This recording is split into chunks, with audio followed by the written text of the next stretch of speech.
ওকে, আসসালামু আলাইকুম। আমরা এই টপিকসে আলোচনা করব আমাদের খুবই গুরুত্বপূর্ণ একটা টপিকস, বুকমার্ক এবং বুকমার্ক বার বা বুকমার্ক ফোল্ডার। অর্থাৎ গুগল ব্রাউজারে আমরা যখন কাজ করি তখন অনেক সময় আমাদেরকে বুকমার্ক করে অনেকগুলো ট্যাব রাখতে হয় কাজের সুবিধার্থে। যেমন এখানে আমরা যে ব্রাউজারটা দেখতে পাচ্ছি, this is Google Chrome browser. এখন এইখানে আমরা যখন আসি তখন নর্মালি এটা এটা হচ্ছে আমাদের ট্যাব। আমরা এক একটা ট্যাব, এই প্লাস বাটনে ক্লিক করে করে এক একটা ট্যাব ওপেন করি। আমরা সবাই জানি যে এটা একটা ট্যাব, এটা একটা ট্যাব, এটা একটা ট্যাব, এটা একটা ট্যাব, এটা একটা ট্যাব। আচ্ছা, আর এই যে অপশনটা আছে, this is search search bar, আমরা বলতে পারি যে এখানে আমরা সার্চ করি। এই সার্চ বারের নিচে আমাদের একটা অপশন আছে, এটাকে বলা হচ্ছে ট্যাব বার।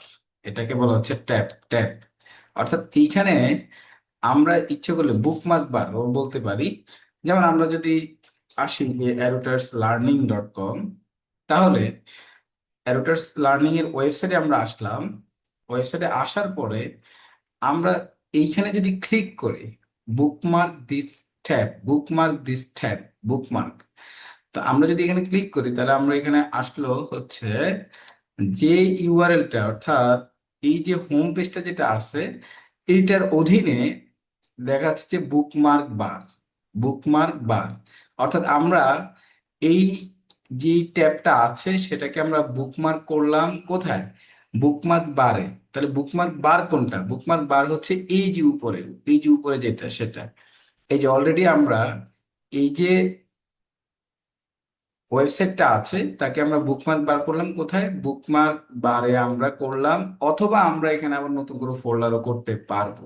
যেমন আমরা এখানে যদি বুকমার্ক বারে দিয়ে আমরা ডান দেই, তাহলে আমরা এখানে এসে আমরা এই যে এখানে বুকমার্ক বারের মধ্যে আমরা অ্যারুটার্স লার্নিং এর আমরা ইউআরএলটা আমরা এখানে পেয়ে গেলাম।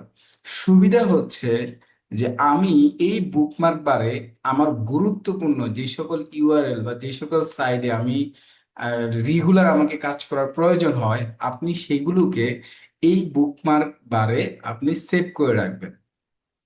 এটা হচ্ছে সুবিধা। আবার আমরা চাইলে মাল্টিপল কাজ করতে পারি। যেমন আমি আমি যে কোনো ট্যাবকে আমি বুকমার্ক বারের এই জায়গায় আমি একটা ফোল্ডার করে রাখতে পারি।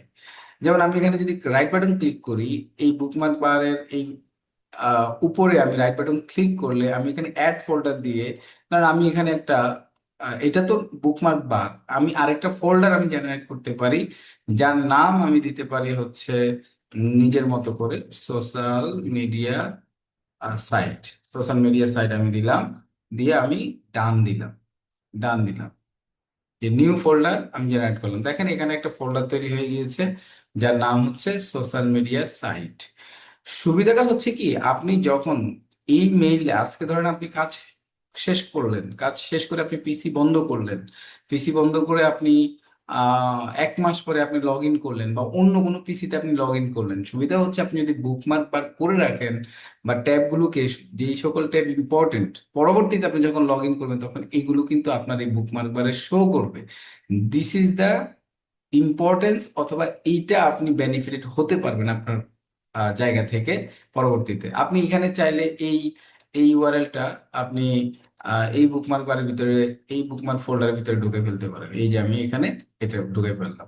তারপর এই যে ফেসবুকটাকে আমি এই ফোল্ডারের ভিতরে ঢুকে ফেললাম, ফেসবুকটাকে আমি এখানে ঢুকে ফেললাম। দেখেন এখানে তাহলে কি আসলো। ওকে, দেখেন সোশ্যাল মিডিয়া সাইটের ভিতরে এখন আমি ঢুকে ফেললাম। তাহলে আমি যদি এখানে আরো ফোল্ডার করি, আমি যদি আমার মতো করে আবারও ফোল্ডার করি, যে আমি একটা ফোল্ডার করলাম হচ্ছে যে company all information, company company all information, তাহলে আমার আরেকটা ফোল্ডার হলো। এইভাবে আপনি ফোল্ডার করে করে ফোল্ডারের ভিতরে আপনি আপনার যে গুরুত্বপূর্ণ যে ইউআরএল গুলো আছে সেগুলোকে আপনি সেভ করে রাখতে পারবেন। এইটা খুব বেশি আমরা ইউজ করে থাকি, এবং আপনিও আপনার সুবিধার্থে আপনার পার্সোনাল লাইফ বা আপনি পার্সোনালি যখন আপনার গুগল অ্যাকাউন্টটাকে আপনি ইউজ করবেন, তখন আপনি যদি এইভাবে সবগুলোকে সাজিয়ে রাখেন তাহলে দেখা যায় আপনি খুব সহজে কাস্টমাইজ করে কাজ করতে পারবেন। আশা করি ক্লিয়ার। যেমন আমরা যদি এখানে সোশ্যাল মিডিয়াতে এসে যদি আমরা ফেসবুকে ফর এক্সাম্পল আমরা গেলাম বা আমরা ইউটিউবে গেলাম, ওকে, এখন এই যে ফেসবুকে আসার পরে আমরা চাইলাম যে হ্যাঁ আমার এই ফেসবুক পেজটা আমি বুকমার্ক করে রাখবো। তাহলে বুকমার্ক করে রাখলে আমি যাতে পরবর্তীতে আমার এই পেজে আসতে খুব বেশি টাইম ইউজ ইউজ করতে না হয়, যেমন আমার ফেসবুকে গিয়ে তাকে লগ ইন করতে না হয়, সেক্ষেত্রে আমি এখানে আবার এসে এই যে বুকমার্ক দিস ট্যাব আমি ক্লিক করলাম। দেন এখানে লিখে আছে যে আমি কোন ফোল্ডারে রাখবো। অলরেডি আমি দুইটা ফোল্ডার জেনারেট করছি, তাহলে আমি রাখি যে সোশ্যাল মিডিয়া সাইট অথবা কোম্পানি অল ইনফরমেশন ফোল্ডার আমি রাখলাম। কোনটা? এই ইউআরএলটা আমি যেই ট্যাবে আসি ওইটা। দেন আমি সেভ দিলাম বা ডান দিলাম। এখন যদি আমি যাই তাহলে আমি দেখবো যে কোম্পানি অল ইনফরমেশন এখানে ফেসবুকটা চলে আসছে।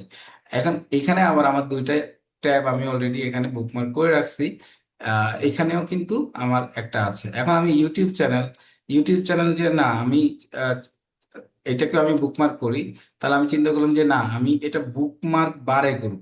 তাহলে আমি বুকমার্ক বারে দিলাম, ডান দিলাম। এখন যদি আমি নিউ নিউ কোনো ট্যাবে যাই তাহলে আমি দেখবো যে এটা বুকমার্ক বারে সেভ হয়ে আছে।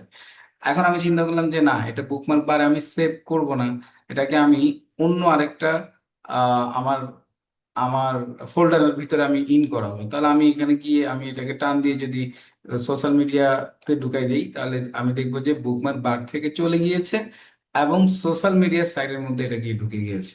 সুবিধাটা হচ্ছে আরো কিছু সুবিধা আছে। আপনি ধরেন অন করলেন, পিসি অন করে আপনার এই সবগুলা সাইটে আপনি এট এ টাইম আপনি ঢুকতে চান, তাহলে আপনি জাস্ট এখানে রাইট বাটন ক্লিক করে আপনি অফেন থ্রি অলে ক্লিক করলে তিনটা ট্যাব একসাথে ওপেন হয়ে গেল।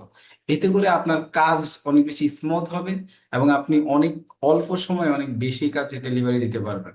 অর্থাৎ স্মার্টলি আপনি নিজেকে রিপ্রেজেন্ট করতে পারবেন যে হ্যাঁ আমি খুব ইজিলি বা ইজিয়েস্ট হইতে আমি আমার কাজগুলোকে ডেলিভারি দিতে পারতেছি।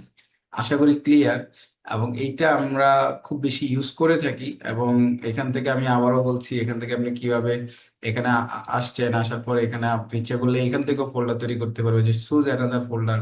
আপনি চাইলে এখান থেকেও আরেকটা ফোল্ডার তৈরি করে আপনি এই ইউআরএলটাকে আপনি বা এই ট্যাবটাকে আপনি সেভ করে রাখতে পারবেন। আশা করি ক্লিয়ার। এখান থেকে আবার নিউ ফোল্ডার তৈরি করা যাবে।